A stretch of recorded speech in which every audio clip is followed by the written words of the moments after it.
আজকের ইংলিশ ক্লাসে সকলকে স্বাগত জানাই। আজকের বিষয়বস্তু sure techniques and correct format of getting full marks in report writing.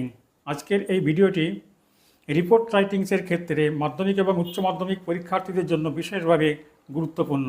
ভিডিওটি লাইক, কমেন্ট এবং শেয়ার করতে ভুলবে না। যারা এই চ্যানেলটিতে নতুন তাদের প্রত্যেককে অনুরোধ করা হচ্ছে এই জাতীয় গুরুত্বপূর্ণ ভিডিও নিয়মিতভাবে পাওয়ার জন্য চ্যানেলটিকে সাবস্ক্রাইব করে রাখতে। এবার শুরু করা যাক। রিপোর্ট রাইটিংসের ক্ষেত্রে ফুল মার্কস পেতে হলে নিচের এই তিনটি বিষয়ের উপর গুরুত্ব আরোপ করতে হবে। প্রথমত, রিপোর্ট রাইটিংসের ক্ষেত্রে ফুল মার্কস পাওয়ার জন্য প্রশ্নপত্রের হিন্টস বা আউটলাইনে প্রদত্ত প্রত্যেকটি পয়েন্ট রিপোর্ট লেখার মধ্যে ব্যবহার করতে হবে, কারণ প্রত্যেকটি পয়েন্টের জন্য পরীক্ষায় নম্বর নির্ধারিত করা থাকে। মুখস্থবিদ্যা বা কোনো দীর্ঘ সেন্টেন্সের ব্যবহার নয়।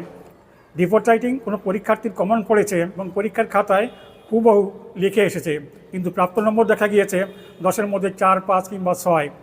এর প্রধান কারণ প্রশ্নপত্রে প্রদত্ত প্রত্যেকটি পয়েন্ট রিপোর্ট রাইটিংসে ব্যবহৃত হয়নি এবং রিপোর্ট রাইটিংসের সঠিক ফরম্যাট ব্যবহার করা হয়নি।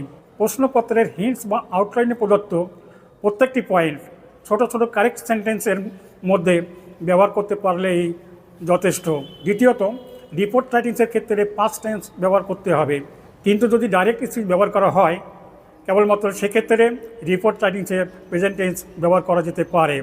তৃতীয়ত, রিপোর্ট রাইটিংসের ক্ষেত্রে সঠিক ফরম্যাট ব্যবহার করতে হবে, কারণ পরীক্ষায় সঠিক ফরম্যাটের জন্য নির্দিষ্ট নম্বর ধার্য করা থাকে। Report writing format.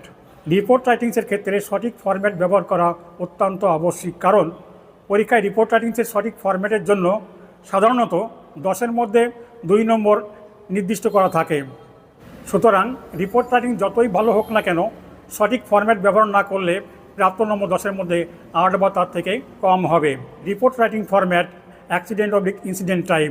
Number 1, title of the report. Number 2, reported by your staff reporter, by your own correspondent, অথবা write the name of the reporter. Point number 3, mention the place and date of the report. Point number 4, paragraphs. There should be at least 4 paragraphs. Paragraph 1, introductory paragraph. Paragraph 2, explaining the accident or incident. Paragraph 3, rescue operation and cause of the accident or incident.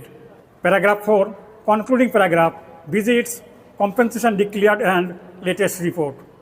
আজ এই পর্যন্ত। পরীক্ষায় তোমাদের সকলের কাঙ্ক্ষিত সাফল্য কামনা করে আজকের ভিডিও শেষ করছি। Have a nice day.